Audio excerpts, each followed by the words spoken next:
Hi అండి, welcome back to my channel. ఈరోజు మా ఇంట్లో లంచ్ మెనూ ఏంటో చూద్దామండి.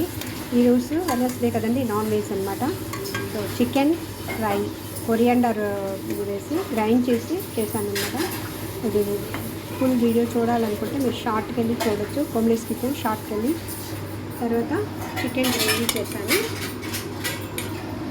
As usual rice, as usual రసం, కర్డ్ అండి. ఇదండి యూస్ మీకు. మీరు మీ ఇంట్లో ఏం చేసింది కమెంట్ చేయండి. నా ఛానల్ ఫస్ట్ టైం చూస్తున్నట్లయితే సబ్స్క్రైబ్ చేసి, షేర్ చేసి, లైక్ చేసి, గంట బెల్ ప్రెస్ చేసి ఆల్ అనే ఆప్షన్ని క్లిక్ చేయండి. అప్పుడే నేను ఏమైనా కొత్త వీడియోస్ పెట్టినప్పుడు మీకు నోటిఫికేషన్ వస్తుంది, మీరు చూడొచ్చు, నాకు సపోర్ట్ చేయొచ్చు. Please support my channel. Thank you for watching.